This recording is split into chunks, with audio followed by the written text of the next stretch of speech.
По всьому світові не припиняється і вшанування п'ятих роковин найкривавіших подій часів Революції Гідності.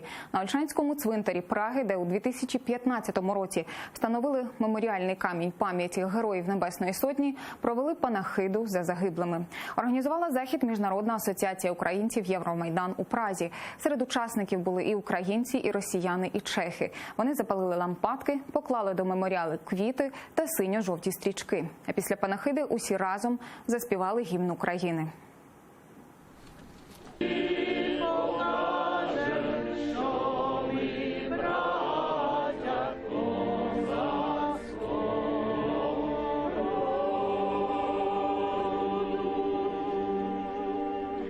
Ворог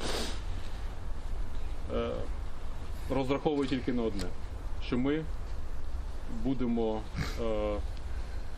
не єдині, що ми будемо тягнути нашу державу, розтягувати в різні боки, і тоді ворог справді переможе. Якщо ми будемо єдині, ніколи нашому ворогу нас не перемогти. Ми не стоїмо осторонь і кожного року збираємося саме на цьому місці. Тут у нас знаходиться пам'ятна доска, яку ми встановили в 2015 році. І це таке для нас всіх святе місце,